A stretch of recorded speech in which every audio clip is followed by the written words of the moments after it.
आप सभी का मेरे चैनल पे हार्दिक स्वागत है। तो मैं आज पहली बार आपको व्हाइट बोर्ड पे कुछ इलेक्ट्रिकल से संबंधित जो इंटरव्यू में पूछे जाने वाला जो क्वेश्चन है उसका आंसर दूँगा और किस तरीके से पूछा जाता है, उसको सॉल्व कैसे किया जाता है, उसके बारे में बताऊँगा मैं आपको। तो हमारा पहला इंटरव्यू में अगर कोई पूछता है तो ये सवाल रहेगा हमारा मेरी तरफ से कि क्या हम सिंगल फेज को 3 फेज में बदल सकते हैं क्या?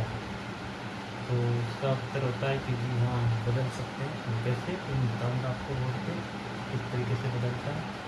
और बाकी जैसे हमारा 3 फेज की मोटर है तो हम उसको सिंगल फेज से 3 फेज में कैसे किस तरीके से चला सकते हैं, इसी के बारे में भी आपको बताऊँगा। तो पहले आपको बताऊँ मैं कि हम सिंगल फेज को 3 फेज में कैसे यूज कर सकते हैं। तो आइए चलिए बने रहिए वीडियो पे, और अच्छा लगे तो कमेंट ज़रूर करना। Thank you. तो ये हमारा सिंगल फेज है, सिंगल फेज, ओके। उसके बाद में इसको हमें बदलना है 3 फेज में, 3 फेज, ओके।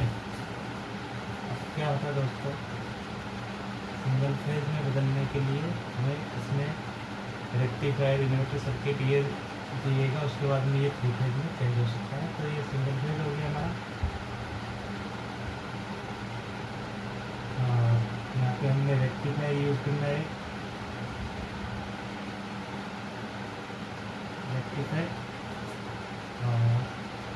रेक्टिफायर का क्या काम होता है? रेक्टिफायर का काम होता है हमारे कि ये जो हमारी एसी सप्लाई है, एसी सप्लाई को डीसी में चेंज करता है, डीसी में चेंज करता है, ओके। ये रेक्टिफायर का काम हो गया हमारा। उसके बाद में हमें वापस इसको एसी में चेंज करना है, क्योंकि डीसी हम यूज नहीं कर सकते हैं, तो वापस हमें एसी में चाहिए। तो एसी में के लिए हमें इन्वर्टर सर्किट चाहिए, इन्वर्टर सर्किट, ओके। तो इन्वर्टर का काम होता है कि डीसी टू एसी।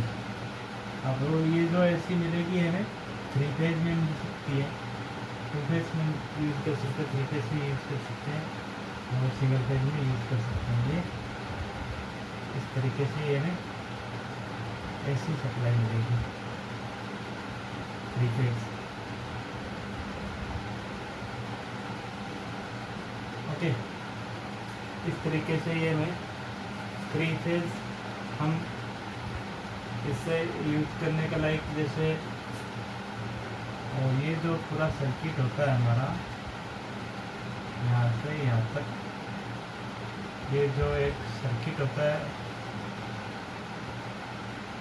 उसको हम VFD कहते हैं।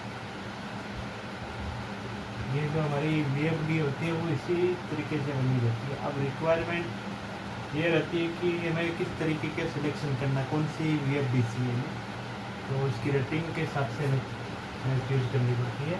VFD का पूरा नाम होता है वेरिएबल फ्रीक्वेंसी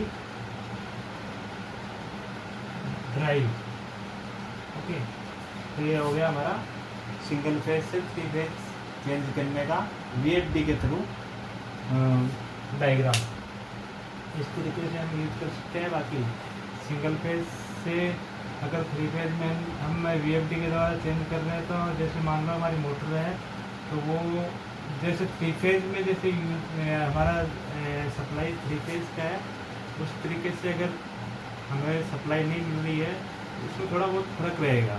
मतलब इसमें थोड़ा इसका आउटपुट का जो थोड़ा स्पीड का रोटेशन वगैरह जो रहेगा वो बहुत ही थोड़ा कम रहेगा, उतना ज़्यादा नहीं रहेगा। अगर हम 10 HP की मोटर लगा रहे हैं, 10 HP या 10 किलोवाट की मोटर है हमारी, ठीक है, 10 किलोवाट की मोटर है हमारी, तो अगर हम सिंगल फेज इस पर अप्लाई करते हैं, सिंगल फेज की 3 फेज यूज़ करते हैं, तो हमें 7 से 8 किलोवाट तक का ही लोड मिल पाएगा, 10 का 10 नहीं मिलेगा। तो इसमें मतलब 70% से 80% तक का हमें लोड मिलता है। और इसका जो टॉर्क है वो 25 से 30% ही मिलेगा। ओके, इस तरीके से ये हमारा है। अगला वीडियो में आपको सर्किट जो ये सिंगल फेज है जो हमारे कैपेसिटर के द्वारा कैसे चेंज करते हैं, तो उसके द्वारा मैं बताऊंगा किस तरीके से डिटेल में जरूर बताऊंगा।